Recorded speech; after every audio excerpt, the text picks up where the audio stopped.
परम प्रेममय श्री श्री ठाकुर अनुकूल चंद्र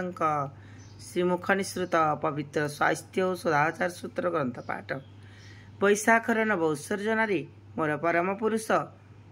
पुराणधनी कुलमालिक परम पिता तांक निकटे यहाँ एकांत प्रार्थना प्रति प्रत्येक जेपरी निरोग निरापद धीमान श्रीमान कुशल कौशली पराक्रमी क्रियमाण सुस्थ सबल चिराय होई बंची रुहंती आ मोर कातर प्रार्थना जेपरी से मंजूर करते। स्वास्थ्य और सदाचार सूत्र मोर मने हुए मस्तिष्क और स्नायु को प्रतिक्रिया प्रवण और साधारणक्षम रखा हेले उपर तत्पर सक्रियतार सुस्थ रखा हेले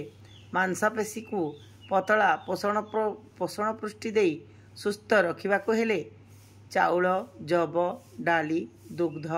और तज्जात सामग्री विशेषतः घी राशि विभिन्न प्रकार खाद्य प्राण और जैव लवण समन्वित फल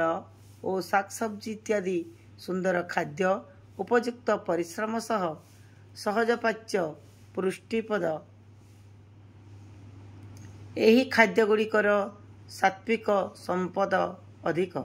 केते गुड़िए पुष्टिर तालिका खाद्य रूपे चलाइले ही जे शरीर सबु दिग दे शक्ति संपन्न होइथिबो ताहार कौनसी माने नहीं। तुम मानकर खाद्य सहज पुष्टिप्रद स्वाभाविक और सुंदर जेपरी हुए मोटामोटी चाउल जब डाली घी ता सहित टिके क्षीर हेले तो कथा ही नहीं यह ही यथेष्ट अर्थात अरुआ चाउल कंचा कदली सैंधव लवण डाली भातरे तिल भातरे घी यही है मोटामोटी यहाँ सहित जदि क्षीर हुए ताहले तो खूब ही भल। बाणी संख्या 75। जय गुरु जय गुरु।